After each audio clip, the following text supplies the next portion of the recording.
दिनांक 30 जुलै रोजी कारंजा ग्रामीण येथे एक गुन्हा दाखल झाला होता, ज्याच्यामध्ये ॲबॉट कंपनीचे जवळपास 2.5 कोटीचे मेडिसिन्स एका अज्ञात चोरट्यांनी चोरी केली अशी आपल्याला फिर्याद मिळाली होती। तर तेव्हापासून एकंदरीत चोरीचं गांभीर्य लक्षात घेता कारंजा ग्रामीण पोलीस, LCB आणि सायबर पोलीस स्टेशन या तिन्ही टीम्सनी अथक प्रयत्न करून अल्टिमेटली 6 आरोपींना अटक केलेली आहे।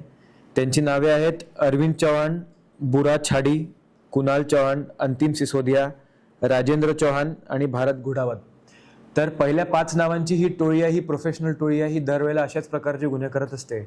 आणि 6वं जे नाव आहे भारत गुडावत, हा या मेडिसिन्सचा रिसिव्हर आहे आणि तो त्याच्यानंतर आपल्या स्वतःच्या गोडाऊनमध्ये रिपॅकिंग, रिसिलिंग करून बोगस माल विकण्याचा प्रयत्न करतो मार्केटमध्ये। तर अशा प्रकारे वाशिम पोलिसांनी जवळपास 1.5 महिन्याच्या प्रयत्नानंतर हा गुन्हा ओपन केलेला आहे। सध्या पूर्णपणे रिकव्हरी करण्याचे प्रयत्न आपले चालू आहेत, त्यासाठी टीम्स मध्य प्रदेशमध्ये सुद्धा आहेत।